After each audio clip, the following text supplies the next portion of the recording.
Assalamualaikum warahmatullahi wabarakatuh. Selamat pagi anak-anak. Berikut adalah pameran dari karya seni rupa 2 dan 3 dimensi.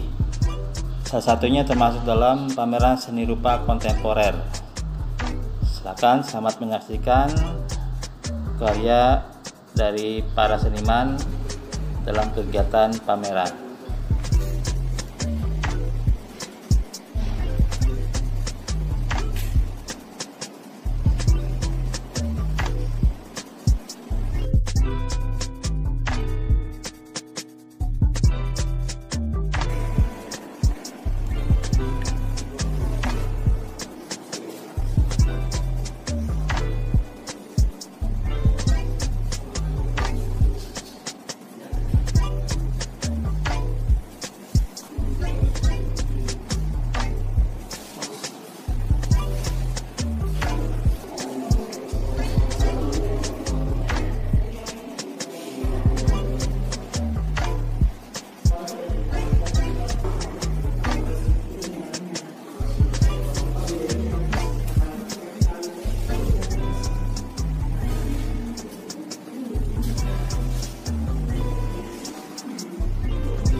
Ya, pameran seni rupa yaitu suatu kegiatan dalam menyampaikan ide dan gagasan kepada masyarakat dan sebagai sarana komunikasi serta media apresiasi terhadap karya seni rupa.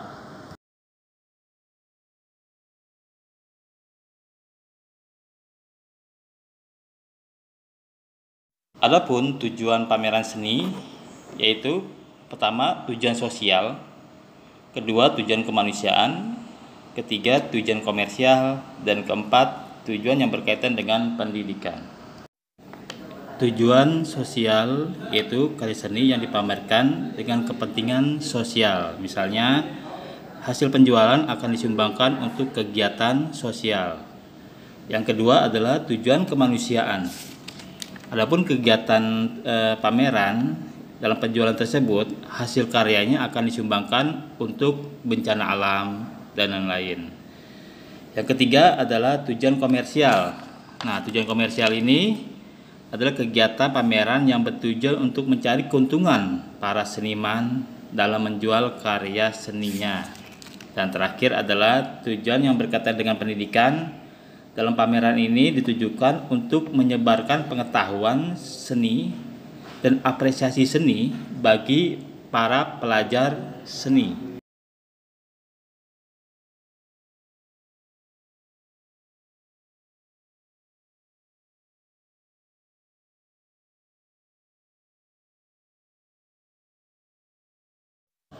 Ya, berikut manfaat pameran seni rupa. Yang pertama, menumbuhkan dan mengembangkan kemampuan siswa dalam berapresiasi. Kemudian menambah wawasan, ya, kemampuan siswa dalam berevaluasi karya secara lebih objektif. Ya, akan dipamerkan seperti apa karya tersebut. Ya, melatih kerja kelompok.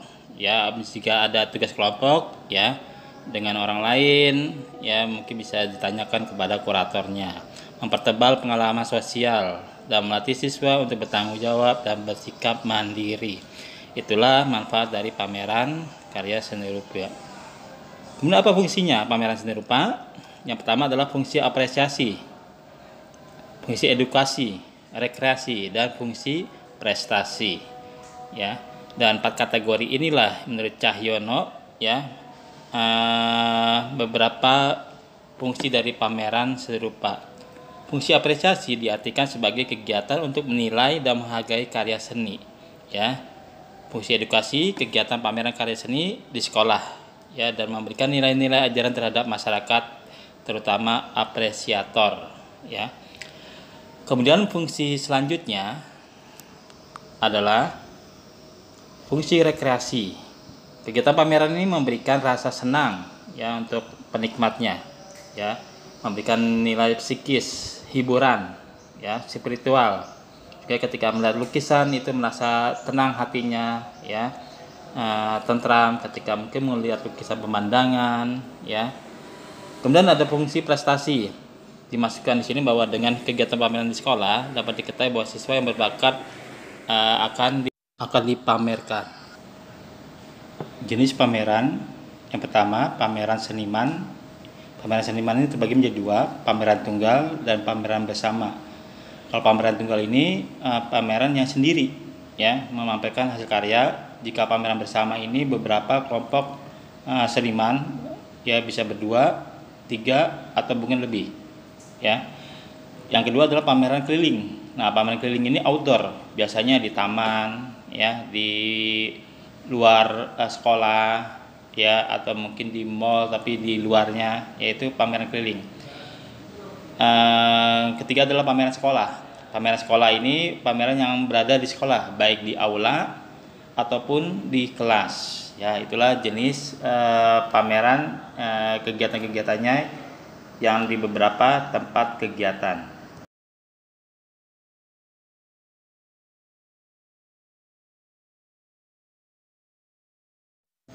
Perencanaan pameran seni rupa. Nah, dalam kegiatan pameran ini harus benar direncanakan dari schedule-nya, dari tempatnya, ya. Itu harus disusun secara sistematis dan logis, ya. Karena ini adalah memasarkan suatu karya. Pertama adalah menentukan tujuan pameran. Ya, tujuan pameran itu untuk apa? Ya, apakah untuk sosial, apakah untuk komersial, ya, itu kita tentukan dulu tujuannya untuk apa, ya. Selanjutnya adalah kita tentukan dulu temanya. Nah, temanya itu sangat penting, ya. Misalnya temanya tentang education, atau tema tentang mata hati, atau tema tentang apa. Jadi tema tentang karya yang ada, ya, hasil karya yang ada dipamerkan. Kemudian adalah menentukan materi pameran. Nah, materinya apa? Apakah materi pameran tersebut ke seni grafis, apakah ke seni lukis, ataukah kontemporer, ya, atau mungkin campuran. Itu materi pamerannya apa, ya. Kemudian menyusun kepanitiaan. Nah, ini sangat penting. Menyusun kepanitiaan adalah pertama, ya, mengumpulkan karya, bagian pendisplayan, bagian dekorasi, ya, penataan ruang segala macam, harus ada penyusunan panitianya, ya, karena akan terlaksananya kegiatan tersebut jika akan terlaksana karena adanya kepanitiaan. Kemudian menentukan tempat dan waktu pameran. Nah, tempatnya di mana dan kapan, ya. Kemudian menyusun agenda kegiatan pameran. Nah, itulah hal-hal yang sangat penting sekali. Setelah itu baru menyusun yang namanya proposal pameran, ya.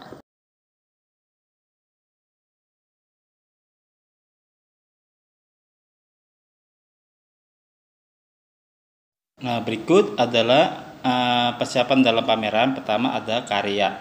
Ya, karya tersebut ada yang namanya uh, label karya. Itu ada namanya identitas, judul, tekniknya, tahun kapan, itu diberi namanya label karya di sebelah kanan atau di bawah. Ya, biasanya dituliskan pada setiap hasil karya para senimannya, ya.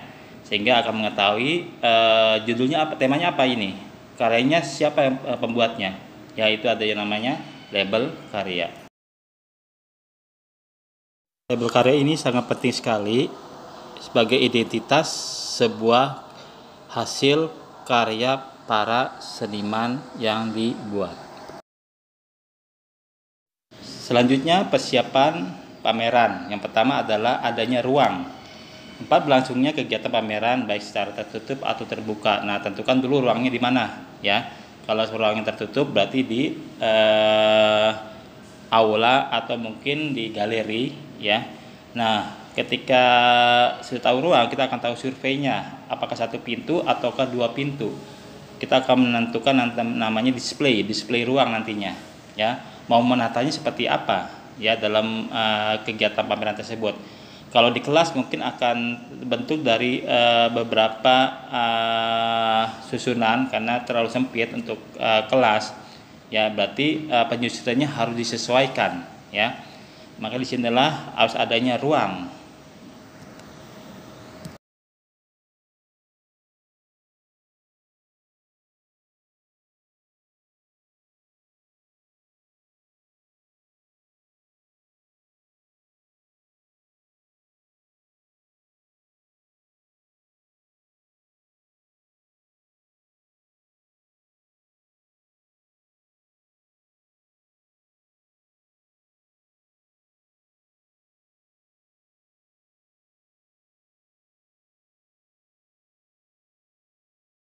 Berikut adalah denah ruang dengan satu pintu, ya.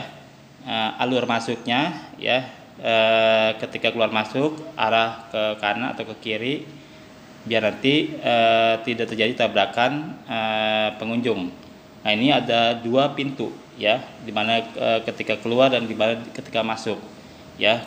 Akan penataan untuk karya-karya dua dimensi ataupun karya tiga dimensi. Nah, ini ada salah satu sketsa alur keluar masuk dengan ruang, ya, dengan model zigzag, ya. Di sini akan kelihatan di mana ruang pamer tersebut akan lebih terarah, ya. Nah, ini ada beberapa konsep-konsep ruang, ya, dan bagaimana ketika memasang karya tersebut, ya, yang benar, ya, baik karya dua dimensi ataupun karya tiga dimensi, sehingga ketika pengunjung penikmat seni itu melihat tidak terganggu apa yang kita pajang, ya. Jangan terlalu ke bawah, ya, dan jangan terlalu ke atas, ya. Jaraknya untuk ukuran besar jika ruangan sempit itu sekitar 1 meter.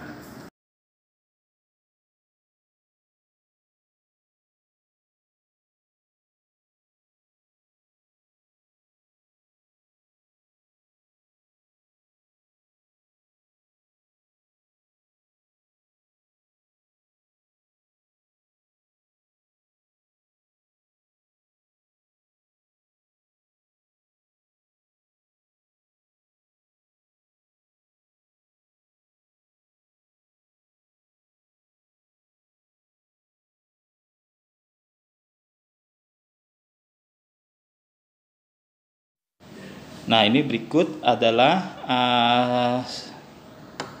untuk display dua dimensi dan tiga dimensi, ya, mana yang tepat, ya. Dan ini adalah denah ruang untuk ruang kelas, ya. Tinggal penatanya silakan dikreasikan seperti apa, ya, tinggal diatur, ya. Jadi penataan ruang ini, ya, pendisplayan tergantung dari ruang yang akan kita gunakan seperti apa. Berikut peralatan penunjang dalam pameran yang diperlukan pada saat pendisplayan karya. Yang pertama adalah lampu sorot, ya. Lampu sorot ini untuk menyoroti hasil karya para seniman. Kedua adalah panel atau partisi berdiri untuk meletakkan karya, ya. Kemudian ada kotak display. Kotak display itu untuk karya-karya yang tiga dimensi, ya. Biasanya letaknya di tengah-tengah, ya. Kemudian sound system. Nah, sound system ini digunakan untuk pembukaan ya, atau mungkin nanti ketika kegiatan pameran berlangsung.